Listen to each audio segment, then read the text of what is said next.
Himachal news 24/7। Himachal Pradesh के लोक निर्माण मंत्री और मंडी संसदीय क्षेत्र से कंगना रनौत के प्रतिद्वंदी रहे विक्रमादित्य सिंह ने मंडी सांसद और अभिनेत्री कंगना रनौत द्वारा हरियाणा में किसान आंदोलन पर किए गए अनिर्देशित और गलत बयान की कड़ी निंदा की है और कहा है कि हरियाणा किसान आंदोलन को अमेरिका और चीन की शय बताना कंगना रनौत को शोभा नहीं देता है।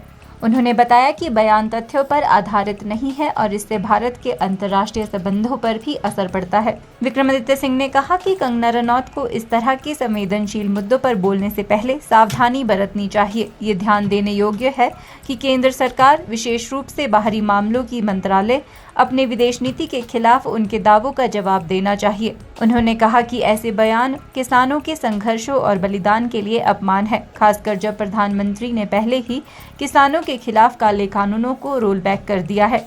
उन्होंने कहा कि ये बयान अस्वीकार्य है।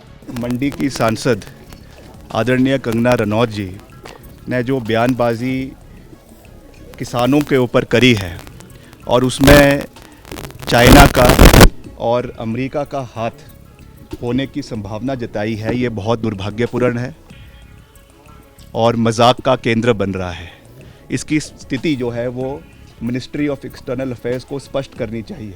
क्या केंद्र सरकार की, मोदी सरकार की विदेश नीति इतनी कमज़ोर है कि हमारे इंटरनल मैटर्स में चाइना और यूएसए जो है वो हस्तक्षेप कर रहा है?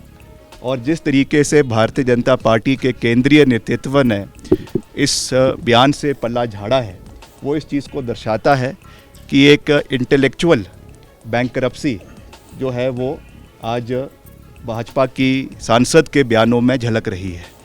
जब इस तरीके के संवेदनशील मुद्दों के ऊपर, और ख़ास करके तब जब आप एक चुने हुए पद के ऊपर बने हुए हैं, गंभीरता के साथ और सोच समझकर बयान देना चाहिए, क्योंकि इसके रिपरकशंस केवल भारत तक ही नहीं है। इसके रिपरकशंस जो हमारे कूटनीति है, जो हमारी एक्सटर्नल अफेयर्स की जो हमारी डिप्लोमेसी और देशों के साथ चली हुई है, उसके ऊपर भी एक बड़ा प्रश्न चिन्ह पैदा करती है।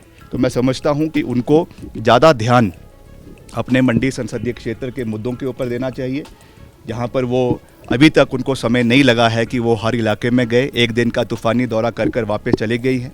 उनको स्थिति स्पष्ट करनी चाहिए, वाइट पेपर लाना चाहिए कि कितना सहयोग वो दिल्ली से हिमाचल प्रदेश के लिए लाई हैं, पर्टिकुलरली मंडी संसदीय क्षेत्र के लिए केंद्र से लाई है। इसके बारे में उनको स्थिति स्पष्ट करनी चाहिए। इस तरीके के अनफोर्सीन और कंट्रोवर्शियल और सेंसलेस स्टेटमेंट्स जो वो समय समय पर देती है, जिसके लिए वो जानी जाती हैं, उससे उनको बचना चाहिए। नहीं, निश्चित तौर से देखिए, हम हर तरीके के प्रहार के लिए तैयार हैं, क्योंकि सरकार मजबूत है माननीय मुख्यमंत्री जी के नेतृत्व में, और विपक्ष की भूमिका सकारात्मक होनी चाहिए, इसमें कोई दो राय नहीं है।